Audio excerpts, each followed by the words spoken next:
professor of physics and astronomy here, and also one of the organizers of this series. And on behalf of the Office of the Chancellor and the Campus Climate Council, it's my great honor to welcome you to What Matters to Me and Why at UC Irvine. This year at UCI, as you all know, is our 50th anniversary with lots of celebrations. And so it's a great pleasure to welcome our speaker today, who is one of the founding faculty members of UCI. You'll hear a lot more about him in a second, but let me just say a few words about the series, because this is the first one we have this year.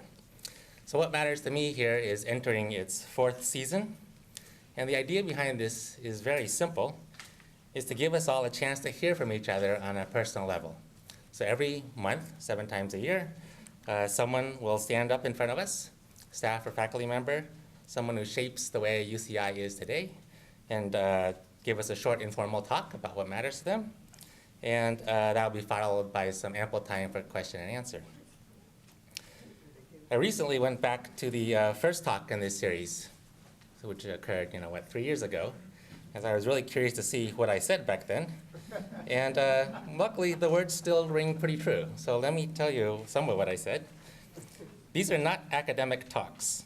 PowerPoint is strongly discouraged, and that's still the case. Rather, this is a chance to talk about our values, beliefs, and motivations, and perhaps to share how these have been shaped by our personal journeys, including the difficulties encountered and joys revealed along the way. What might we gain from this? Well, probably there are many answers to this question, as many answers as there are people in this room. But some of our hopes are that we would draw inspiration from how others at UCI live out our core values. We would strengthen bonds between faculty, staff, and students who teach, learn, and work together here. And we would be able to celebrate both the diversity of this community on the one hand and the commonalities that bind us together. So now flash forward to today. We have now 21 fascinating talks online. I'd very much invite you to view them if you haven't been personally here at all of them. There are also spin-offs in the works. It's early days yet, but basically there are plans for a What Matters to Me and Why alumni series with alumni speaking, and also a student series with students speaking. So keep your eyes and ears open for that. And of course, we still have the rest of this series this season. So just to remind you, they're held every month of the academic year except for December and June. That means there's one next month on the 2nd Wednesday at lunchtime. Our whole season is set. We have a great lineup. So when you get the registration message in the email, very quickly sign yourself up. We typically fill up after about 24 hours and make plans to come again. Our upcoming speaker is Daphne Lay from the School of the Arts. Will, I'm sure, give a great talk. She will not be speaking on the 2nd Wednesday because that's Veterans Day, but the 3rd Wednesday, so that's November 18th. So last, let me remind you that we want to be good stewards of this room. Please clean up after yourself at the end. Fill out your questionnaires. Hopefully you each got one. Tell us whether you like pizza or the traditional sandwiches we used to have. And turn them in. And finally, as our tradition here, let me invite you to say hello to your neighbor. We have a diverse group of faculty, staff, and students. So say hi to someone you don't know for a minute. And then I'll invite Doug Haynes to come up, Vice Provost and organizer, to introduce our speaker.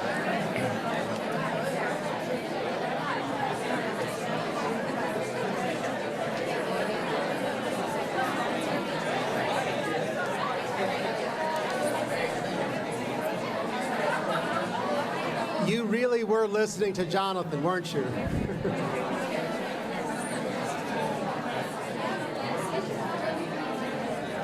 May I have your attention? You're really taking this too seriously.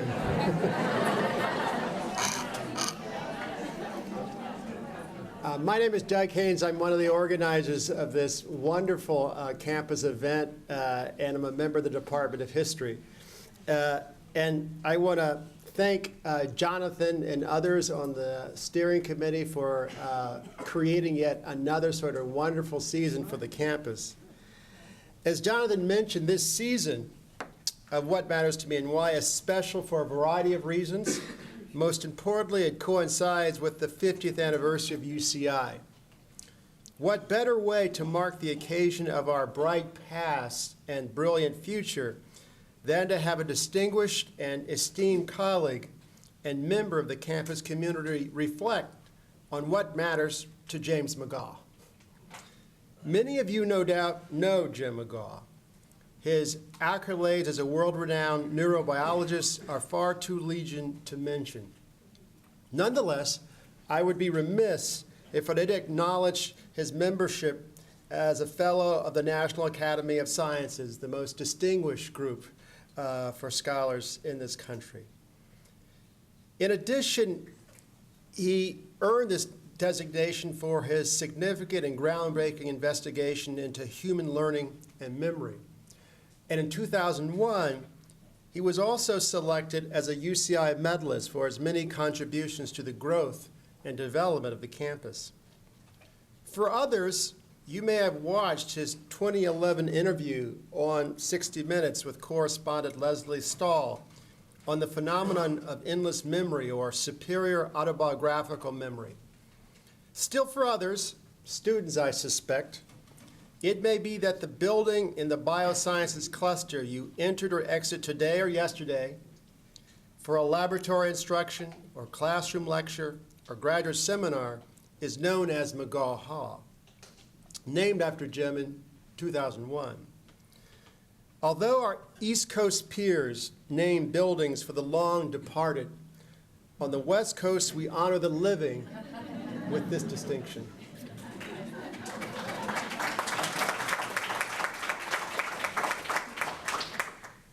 Like all faculty at UCI, Jim has a history of what we call a curriculum vitae. A California native, he completed his undergraduate degree in psychology at California State University, San Jose, where he graduated #1 in his class. Thereafter, he went up north to UC Berkeley, where he completed his PhD in physiological psychology.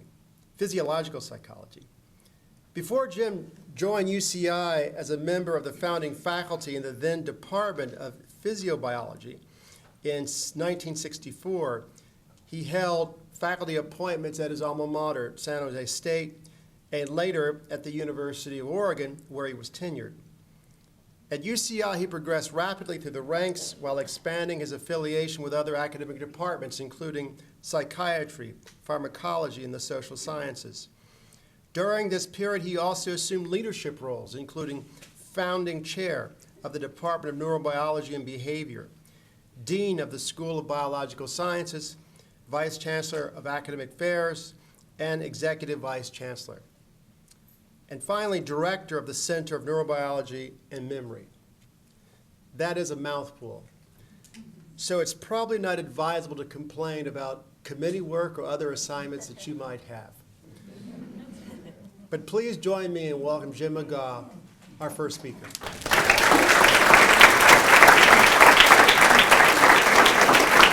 Thank you. I was very honored to be asked to speak here. I have no idea why you came. I thought on the way over here it might be that there would be a full house because it's kind of hot and it's air conditioned. And then I saw the food and I said, well, there's another reason that people will be here. So for those of you who came for some other reason, thank you very much for coming. And thank you for that extravagant introduction. I appreciate it. In January 1964, I received a phone call from somebody I didn't know, never heard of, named Edward Steinhaus.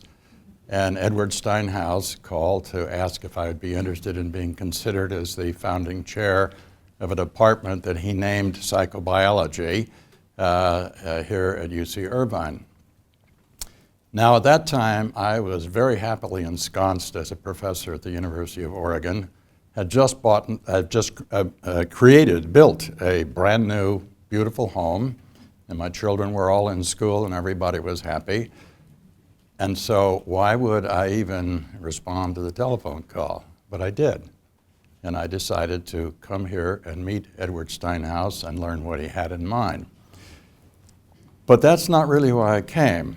I had been in California before for a long time, And I knew that in the late 1950s, the governor of the California and the regents of the University of California decided it was time to take a close look at the future of higher education in California, set up a study group, and the study group decided that it was important to build 3 brand new universities that would be expected to become other Berkeleys and other UCLAs.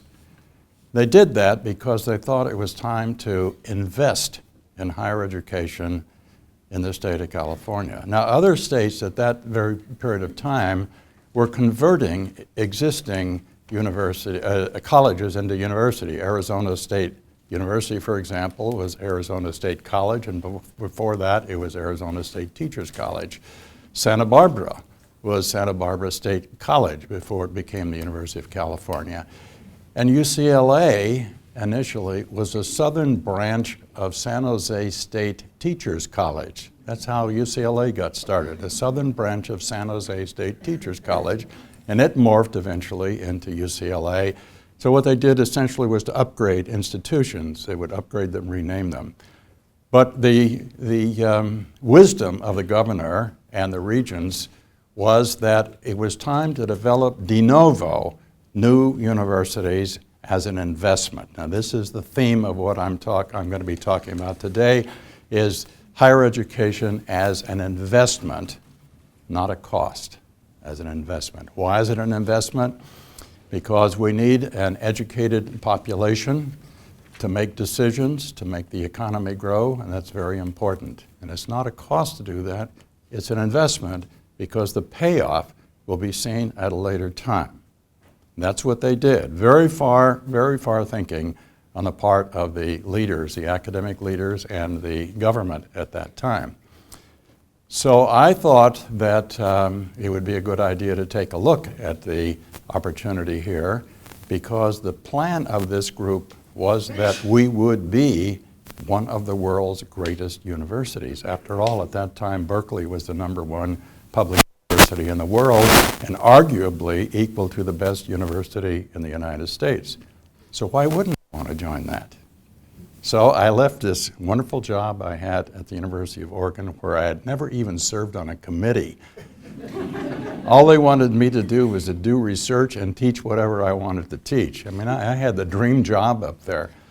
So I came down here, and I was met by Edward Steinhaus. I flew in by helicopter. You probably don't know this, but at the Marriott down, I think it's a Marriott, down on the corner of PCH and Jamboree, where there are tennis courts, that was a heliport. And because there weren't any roads to get to Los Angeles at that time, you had to go up through Seal Beach on Highway 1. There was no 405, there was no 5, there was no 10, there was no 73, none of that.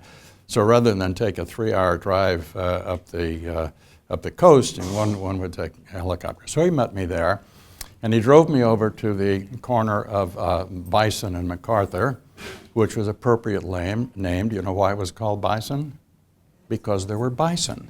And that's pretty simple, isn't it? There were bison there. That was a bison ranch.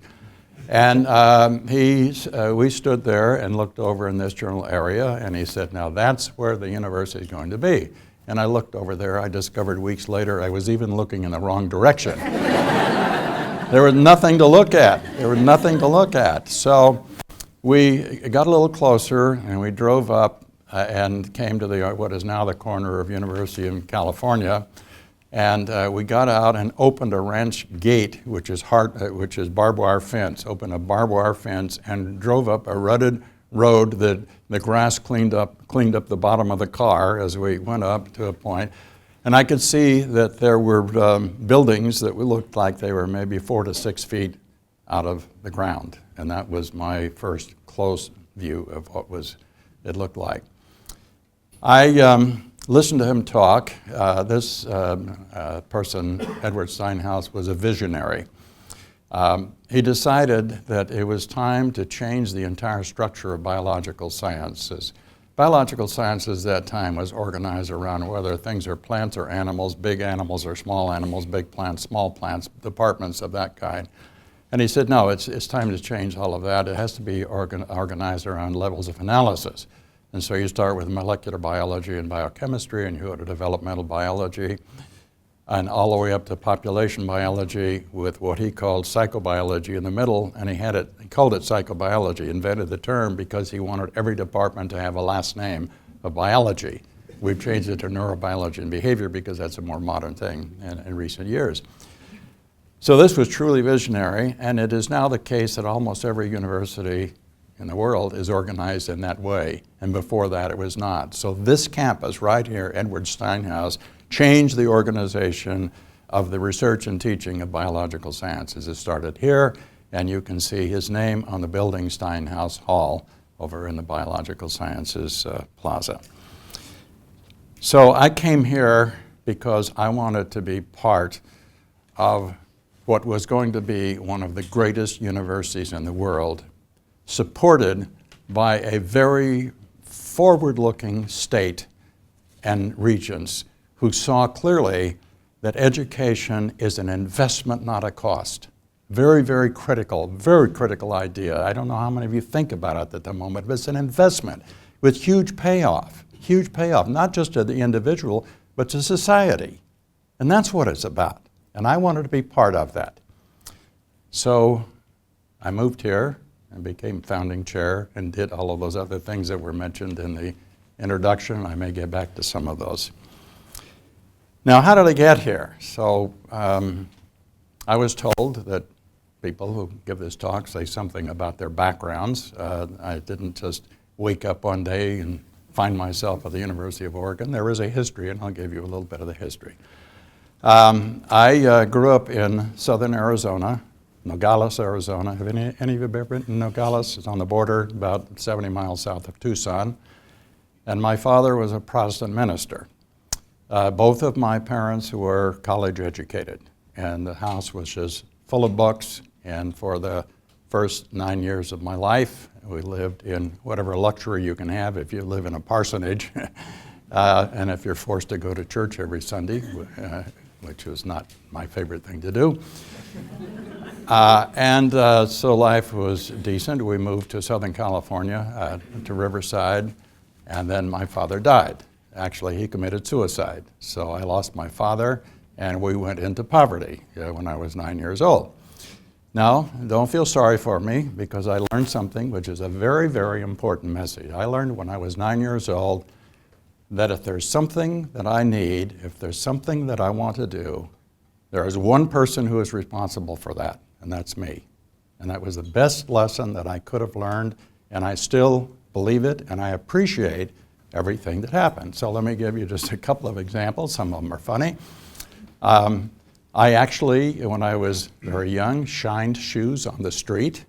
I actually sold newspapers on the street. And I had my best day when I was just short of 10 years old. My very best day, I sold 100 newspapers. It was my first dollar. I got a penny for each one.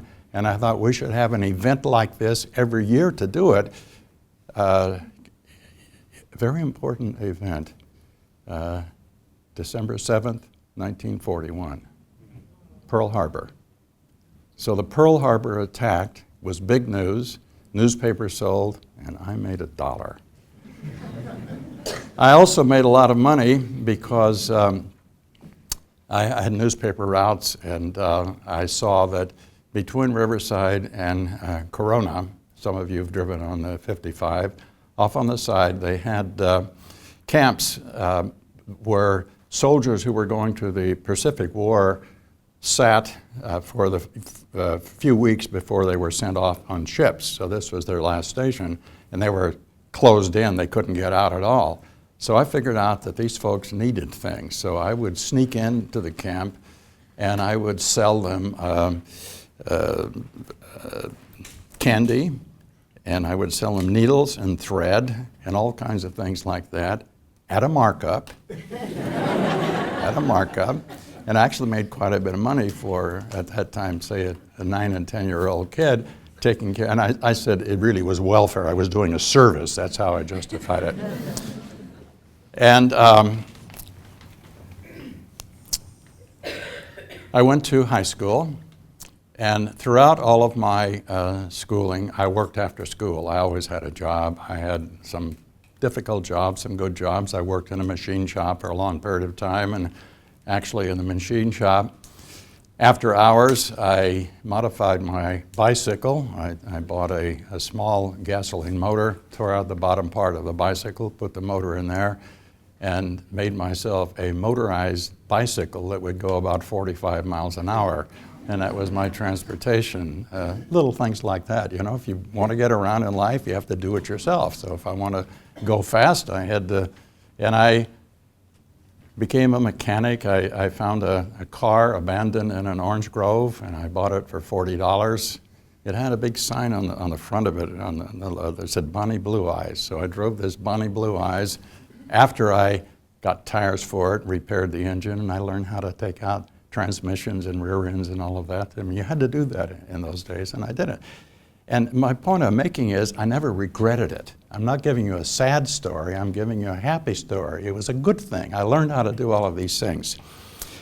So I'll back up a little bit. When I was 7 years old, I had a terrible illness. I had brucellosis, or what's called undulant fever. It's a disease you don't see very much, but every bison in Yellowstone has this illness. And it is, can be transmitted by milk. I don't know exactly how I got it, but I was bedridden.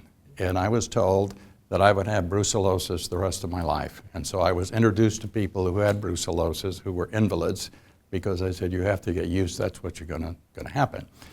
Now, to make a long story short, it only lasted a year because the first miracle drug came along, which is sulfanilamide. That was before the other miracle drugs that came. And I was treated with it. I was in an experimental group that came through southern Arizona, and I got the drug. I was not in the control group, fortunately, and 2 weeks later I was back in school. But during that year, I didn't have anything to do. There was no television in those days, so I read. And I studied spelling, and I studied arithmetic, and all of these things. All by myself for a year. And so when I went back to school after I was well the next year, I was way ahead of the class. and I was way ahead of the class for about 4 years, less and less as the years went on because I was basically lazy. But I, in the 3rd, 4th, 5th, and 6th grades, I was the best person in class. I had an opponent. There was another guy in the class that I was in competition with, and sometimes he would beat me, and it always bothered me. I wonder where he is right now. Well, I was a really very good student, but once again, I owed that to a considerable degree to brucellosis. That is, if I hadn't have had that disease, I wouldn't have gotten so far ahead in reading and spelling and arithmetic and so on, because that's all I had to do when I was ill for that year. So, when I was in the 5th grade, a man came through class and had a bunch of musical instruments. And I decided that I was going to play the clarinet. I'd never seen one before, but it looked like a reasonable thing to do. So I rented one, and I joined the high school band. And to make a long story short, I played it all the way through junior high school, through college, through graduate school. And even today, I play in a concert band, a swing band, and a jazz band. Last night I had a 4-hour rehearsal, 2 hours of concert band and 2 hours of swing band. And on Sunday, I'll be playing with a jazz group up in the park in the University Hills. And a week ago, a jazz group I played with played for the 50th anniversary in the School of Physical Sciences. So something I started in the 5th grade has lingered on and is something that I keep as a very important hobby. In high school, I developed a strong, and in junior high, I developed a strong interest in drama and music. And I maintained that in high school. I played in the band, I played in the orchestra, I played in the opera orchestra in the city. I played in the All Southern California High School Band. I was not only an actor in the drama, but also I was a director. I got to direct the big play at the senior play when I was a senior in high school. So when I was thinking about what to do after I graduated, I had no pressure to go to college because we had no money in the family. So I just decided what I was going to do. I was going to go to college and maybe major in music or drama, and I'll go. So I got on a bus, and I went to San Jose State College, then it was called, and I enrolled. And there was no tuition, and I enrolled. And I enrolled as a drama major, but I also joined the chorus, and I joined the band and all of that. But then something happened. See, I had this background in music and drama, but I went to a college that required me to take a lot of other stuff. And I had to take literature, and I had to take genetics, and I had to take anthropology, and I had to take lots of stuff. And I found out what college was really like. It was not training you to do something that you thought you might like to do, but rather is to open the vista, a cornucopia, to let me know what was possible in the world. And I wanted to major in everything. Every time I took a class, it was better than the last class. And then I finally took a class from a very, very boring teacher on a very, very interesting topic. And that was what we then called physiological psychology, brain and behavior. And it was really, the lecturer was very boring. Very nice man, but very boring. But the content was what made it exciting. And by the time I was a junior, I decided I was going to be a professor. That's what I was going to do. I was going to do so well that I'd be able to get in graduate school and I'd become a professor. I didn't know really what a professor did, by the way, but stood up there and taught us, and the stuff was really very interesting. So I did well in college. You've already heard that. I studied hard. Despite the fact, and this is very important, I worked my way through college. I had no money. All the money I had was whatever I earned. But I could do it because there was no tuition. There was no tuition. If there'd been $10 tuition, I wouldn't have been able to do it. So what did I do? Well, I got a job stacking bottles for a Coca-Cola company. They went out, distributed, came back with empty bottles. I would load up new ones for the next day. I worked in a bakery. I had to go to work at 2 o'clock in the morning, 5 o'clock. I worked in a chicken ranch for a year, cutting chickens' heads off Saturday morning. And my best job, I got a job as a psychiatric technician in a mental hospital, and I worked from 12 midnight to 8 in the morning. And that was, I don't know when I slept. I think about that from time to time. When did I sleep? And I don't remember.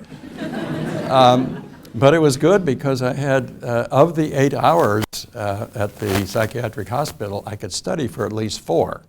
And so I used that for study time. And so I worked 8 hours a day and went to college. You couldn't do that today. You couldn't do that today. My point is, I would not be standing here if the state of California had not said a long time ago that education is an investment, not a cost. I wouldn't be here, and neither would, I would guess, at least a third of the faculty that you know on this campus, maybe more. That's just a rough guess. Well, I went to UCLA free. Yeah. Like you. Well, I'm going to get to that. I'm going to get exactly. And I keep saying I paid the state of California a gazillion fold. That's exactly my next point. So in 1964, I've given you my background. Oh, I skipped it. I'll just finish it up. I went to Berkeley. I loved it for graduate school. I started the research that I now work on, continue to work on. I started it when I was a graduate student in Berkeley. I was subsequently awarded a fellowship to study with a Nobel Prize winner in Rome, Italy. His name was Daniel Beauvais, and I went to Rome to study. And I learned that Daniel Beauvais received the Nobel Prize for the discovery of the drug that cured my disease when I was in the 2nd grade. Daniel Beauvais won the Nobel Prize for that. He also discovered antihistamines, in case you've ever taken an antihistamine. He developed a drug which when modified became Thorazine, which is the first drug, antipsychotic drug, and so on. I worked with him. That was a big thing for me. Now, when I came to UCI, there was no tuition. I came in 1964. In 1968, Ronald Reagan became governor. And I know we revere, respect, and frequently call out the name of the great Ronald Reagan, who did so many wonderful things for us. One of the wonderful things he did for us was to say immediately, we must impose tuition in the university. And he worked very hard to try to impose tuition in the university, partly because he was angry at the students. There was a student revolt. You may know about a history of a revolt starting in Berkeley. Students got very agitated. Actually, it was started by right-wing Goldwater supporters, but it built into a big conflagration, and it really annoyed Ronald Reagan, so he wanted to punish the students, and he wanted to put in a tuition. Well, the regents wouldn't go along with it, but Ronald Reagan put in fees. He put in fees, right? Everybody knew that that was another word for tuition. And once you put in a fee, then whenever there's a problem in supporting the university, the governor and the regents can turn and say, well, you can solve the problem. You need more money? Raise it, right? In place of looking at the university as an investment, it turns it on its head and say, now the university is a cost. Oh, it's a burden to the state. Look at the cost of the state. I mean, for heaven's sake, and all those students are benefiting from this. They should share in it, so let's put in a fee. And then the fee became a tuition, and it went from $400 to $1,500 to $4,400 to whatever it is at the present time. But the underlying assumption of this is that it's not a benefit to the state, it's just a benefit to the student, so let them find a way to do it. It's just topsy-turvy. It just turns it on its head. When I was executive vice chancellor here in 1974 to 1982, the state of California provided approximately 34% of the money to run the university. Now, it actually, in terms of for the educational part of it, it's even more than that, because the university runs housing, it does lots of things that the state shouldn't pay. So it was largely paying for the operation of the university, 34%. Guess, don't say it out loud, but think for a moment, what do you think it is right now? Think of a number. If you think 9%, you're correct. That's what it does. Of all of the things that we do here, 9% of the costs are provided by the state. It was about double that just 3 or 4 years ago. Then we had a recession, and that gave further opportunity for the state to cut the money of the university, and it hasn't come back. And there's no plan for it to come back. It's now locked in at a lower level, which is about 9%. With any luck, it could go up to 10%. So that's what's on my mind. What is it that I think about? What is it that bothers me? Is this topsy-turvy view. When you look at what higher education has done just for my life, you know, what matters to me. You asked me to talk about what matters to me, so I'm telling you. And you now look what is happening to you if you're a student. It would be impossible for you to work your way through college today because you couldn't make enough money to pay for what you need. It's out of the question. Out of the question. It's up to you. I mean, after all, it's your life. You have to pay for it. You're not a benefit for society. Now, think about the unintended consequences of this. I told you when I went to college, I thought I was a drama and music major, sort of, just because I was interested in that. But I could do anything. I could choose to do anything. And I didn't have to think about how much money am I going to make afterwards. That never entered my mind. I just thought, well, I'll get a job doing something. Well, throughout the United States, the average debt for going to college for all students is $20,000 when they finish. That's just the average debt. My guess it's probably higher here. So that means that when you first graduate, you've got to get a job and then start paying off a debt when you have a low income to begin with. And then from a point of view of economics, you're a drag on the economy because the amount of money that you make as a salary, you should go out and buy things. And if you buy things, you pay taxes, and that's the way it works, you see. You get a salary, you buy things, you pay taxes, and the state gets it, and the state can do things. Now, the state says, I won't pay for your education, therefore you have to borrow money, then you have to pay that back, and you're not buying that car, you're not buying that house because of the debt service that you have. Everything has gotten backwards in the past 20 years or so because of that. So what matters to me very, very deeply, aside from my research, and if we have time you can ask me questions about that, but what matters for me is that through the actions of imposing tuition and the inactions of correcting that situation, we have created a very difficult situation in the United States for higher education. We have made it a cost. We have come to believe as a society that it is a cost. We have lost sight of the very important view that education at all levels is represented as an investment, not a cost. Now let's back away for a moment. Has anybody decided that high school students should pay tuition to go to high school? Public high school? No. Has anybody said that kids in grade school should pay a tuition to go to grade school? No. Why then? What is the rationale for the arbitrary decision that if you start this other level, all of a sudden you have to pay for it? I don't understand that. It is completely irrational and it's uneconomic. Even if you don't have a bleeding heart for higher education and just think of economic principles alone, you'd say the best thing we can do is to invest in students so that they will achieve, make lots of money, pay high taxes, and make the economy grow. Even if you didn't give a damn about the university. From a pure raw economic perspective, you'd say make it an investment. But the very people who should have that view are the ones who are saying, no, charge the students. I mean, after all, it's to their benefit, so let's make those costs go directly to the students as best get. I'm getting a signal over here. See, I was just getting wrapped up. You see.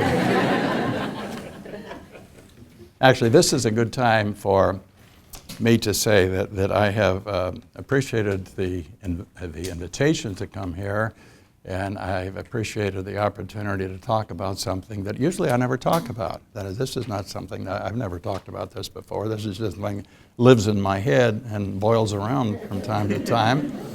As you can see, I am very enthusiastic about these issues, and I hope that some of you in here will be motivated to do something about it. That is, we need to make a change in our culture, we need to make a change in our state, and we need to get people to rethink what it is the higher education is all about and why it's such a benefit to society, not just a benefit to the individual. So thank you, and I'll take questions.